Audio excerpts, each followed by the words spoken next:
नमस्कार। खेत खजाना में आपका स्वागत है। आज 2 नवंबर है और दिन है मंगलवार, और मंगलवार के दिन एक बहुत महत्वपूर्ण त्यौहार आपके साथ है। आज धनतेरस है। आपके लिए बहुत मंगलमय हो। आपको बहुत सारी ढेर सारी शुभकामनाएं खेत खजाना की तरफ से। खेत खजाना समाचार पत्र का जो डेली बुलेटिन है उसकी तरफ से आपके सारे परिवार को, आप सबको सुख समृद्धि दे और तरक्की दे और उन्नति दे। सरसों पर बात करने से पहले निवेदन करना चाहूँगा कि आप इस चैनल को सब्सक्राइब कर लीजिए, और सब्सक्राइब करने के साथ साथ आप इसका बेल आइकॉन की बटन जरूर दबाइए ताकि वीडियो अपलोड होते ही सबसे पहले आपके मोबाइल पर पहुँचे। आप शेयर और लाइक पहले की तरह करते रहें। आपका बहुत बहुत आभार।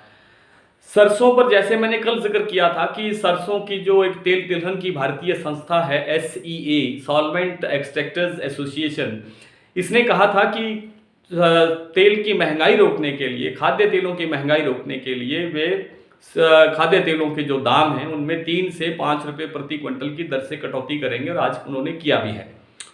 उसका असर देखने के लिए कि मंगलवार को जो उसका असर आता है उससे सरसों का जो बाजार है वो कुछ कमज़ोर होना चाहिए। कल मैंने ऐसी संभावना, ऐसी आशंका जताई थी, लेकिन आज सरसों ने न तो सुस्ती दिखाई। हालांकि बड़ी तेजी नहीं है, लेकिन जयपुर का बाजार 25 रुपये तेज खुला है।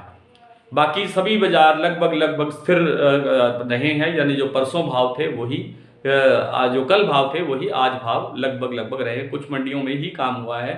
अधिकतर मंडियां दिवाली की छुट्टी पर चली गई हैं, यानी बंद हो गई हैं दिवाली की छुट्टियों के लिए।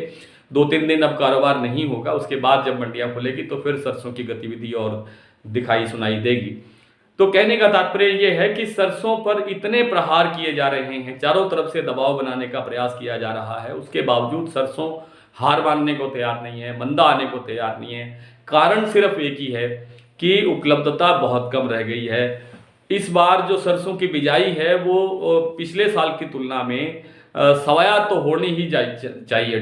हो सकता है कि 1.5 गुना तक आगे चली जाए, लेकिन अगर मान लिया जाए जितनी भी ये सरसों का जो बीजान क्षेत्र है वो बढ़ेगा, उसमें सरसों की खपत भी तो बढ़ेगी, बीज के रूप में भी तो सरसों की लागत बढ़ेगी, तो उपलब्धता और कम हो गई है। इसका अर्थ ये है कि आने वाले समय के अंदर सरसों की उपलब्धता और कम रहेगी। तो ये पूरा का पूरा जो नवंबर का महीना है, इसमें सरसों का रुख है वो तेजी की ओर रहना चाहिए। हालांकि मामूली उतार चढ़ाव देखने को मिल सकते हैं, जैसे कभी 150 रुपये कम हुआ, फिर आगे 150 रुपये बढ़ गया।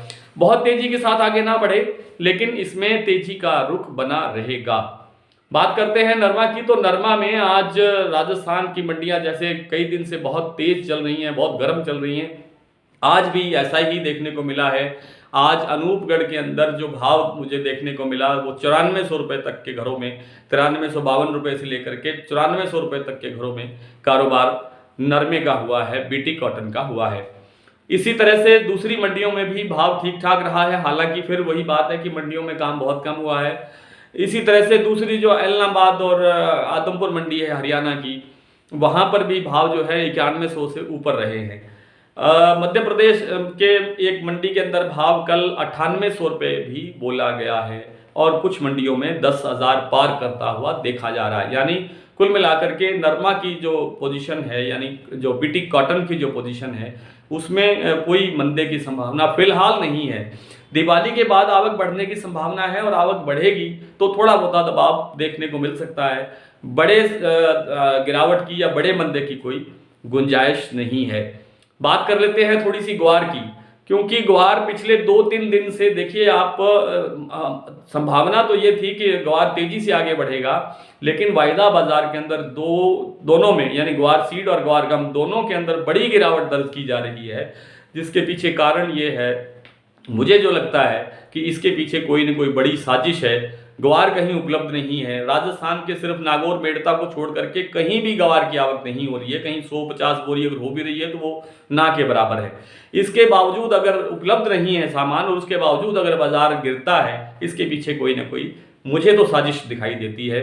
इसका पर्दा भी 2-3 दिन के बाद में खुल जाएगा। जैसे ही बाजार खुलेगा, त्योहार के बाद में मंडियों में आवक शुरू होगी, तो उसके बाद में इसका भी पर्दा खुल जाएगा कि ये कहानी क्या है और इसके पीछे क्यों ये इस तरह का खेल खेला जा रहा है।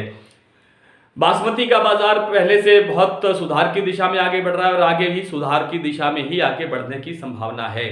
अब आगे 2-3 दिन बाजार थोड़ा सुस्त रह सकता है, आगे कल आपको वीडियो उपलब्ध कराना है या नहीं कराना है, इस पर भी फैसला कल ही होगा। आप भी अपनी राय दीजिए कमेंट बॉक्स में जाकर के कि आप क्या अब 2-3 दिनों में, जैसे बाजार तो कमज़ोर रहेंगे यानी बंद रहेंगे, किसी किसी मंडी में थोड़ा बहुत कोई गतिविधि हो सकती है, तो वीडियो आना चाहिए या नहीं आना चाहिए, इस पर भी आप फैसला दें। नमस्कार।